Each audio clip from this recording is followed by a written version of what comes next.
چې د نبی علیه السلام اوږو مبارک پورې ولګېدل، هغې ویښتو به د نبی علیه السلام اوږې مبارکې نبی علیه السلام مبارک نه درې قسمه ویښته سم نبی علیه السلام ویښته مبارکه هغه به د غوږونو د نرمو ویښته به د نبی علیه السلام د غوږونو د نرمو نه ښکته او د اوږو نه بره.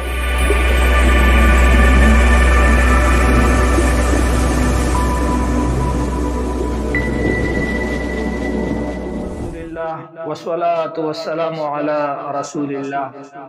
اما بعد، دا درس نمبر 3 دا درس نمبر 4 اور حدیث نمبر 4 د شمائل الترمذی نه تاسو ته ذکر کیږي. د نبی علیه السلام مبارک د ویښتو په باره کې د نبی علیه السلام د حسن په باره کې او دغه رنګې د نبی علیه السلام د قد په باره کې. وبه قال حدثنا محمود بن غيلان قال حدثنا وكيع قال حدثنا سفيان الثوري عن أبي إسحاق عن البراء بن عازب رضي الله تعالى عنه قال: ما رأيت من ذي لمة في حلة حمراء أحسن من رسول الله صلى الله عليه وسلم له شعر يضرب منكبيه بعيد ما بين المنكبين لم يكن بالقصير ولا بالطويل. حضرت براء ابن عازب رضی اللہ تعالی عنہ فرمائی وی ما رأيتو ما نذیر دلی من ذی لمت اسوک ویختو والا فی حلت حمراء پسرا داری دارا جوڑا کے احسن من رسول اللہ صلی اللہ تعالی علیہ وسلم دیر خیستا دا محمد عربی صلی اللہ تعالی علیہ وسلم نا چی اغد نبی علیہ السلام نا زیاد خیستا ایدا سے من دیری دلی لما اغی ویختو تا ویلی کیگی چی اغد غوگونو دا نرمونا تجاوزو کی دا غوگونو نرمی دی ادین تجاوزو کی دا سی پخکتا باندې راشي دیتا لما ویلی کیگی. له شعر د نبی علیہ السلام داسې ویختو یضرب منکبیه چې هغه ویختو با د نبی محترم صلی الله تعالی علیه وسلم هغه ویختو د نبی علیہ السلام په اوږو مبارک باندې لګیدل داسې ویختو د رسول الله مبارک. ګوره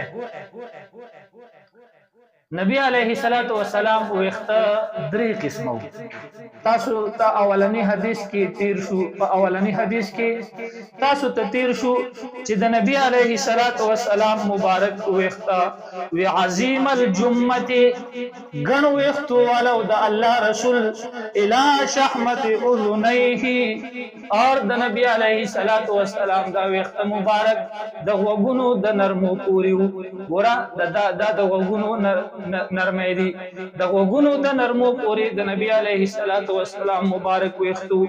دلتا د حدیث مبارک کی ذکر شو چې له شعر لمبی خو ذکر شو ما رأیتو من ذی لمت.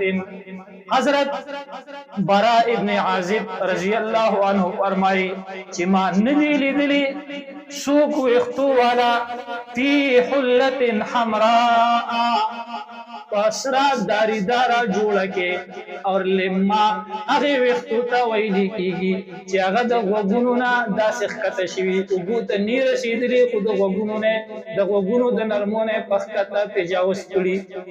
بیاتی حدیث کی دی لہو شعر دا نبی علیہ السلام مبارک دا سی ویختو یضربو من کی بیخی چی دا نبی علیہ السلام اگو مبارک پوری بلگی دل اغی ویختو با د نبی علیه السلام اوږې مبارکې ټچ کولې. نو وګوره نبی علیه السلام مبارک نه درې قسمه ویښته ثابت دي. یو قسم نبی علیه السلام ویښته مبارک هغه به د غوږونو د نرمو پورې. دویم ویښته به د نبی علیه السلام د غوږونو د نرمو نه ښکته او د اوږو نه بره. دریم قسم د نبی علیه السلام ویښته مبارک هغه به د نبی علیه السلام اوږې ټچ کولې. دا درې قسمه ویښته د نبی علیه السلام مبارک نه ثابت دي. وګوره اول چې به نبی علیه السلام ویښته نو هغه به د دې غوږونو د نرمو پورې په دې ځای باندې به نبی علیه السلام مبارک ویښته کټ کول. بیا چې به غټ شو نو نبی علیه السلام ویښته به د اوږو او د غوږونو ترمنځ شو. بیا په سفر کې یا اسې په څه وجه باندې هغه ویښته چې به نور غټ شو نو اوږو ته به راورسېدل. نو ګوره نبی علیه السلام چې به ویښته کټ کړه نو بیا به د غوږونو نرمو ته راورسېده. دا درې قسمه د نبی علیه السلام مبارک ویښتو. بعیده ما بین المنکبین دا براء ابن عازب رضی الله تعالی عنه فرمایي چې د نبی علیه السلام په اوږو مبارکو کې لږه فاصله وه، یعنی لرې والی د نبی علیه السلام په اوږو مبارکو کې لږه فاصله وه، یعنی لرې والی پکې او دا د مضبوط سړي علامتي او نښی. لم یکن بالقصیر نو نبی علیه السلام چید قد والا ولا بالطویل اور نه نبی علیه السلام بالکل دنگ قد والا بلکې د نبی علیه السلام مبارک قد هغه درمیانه.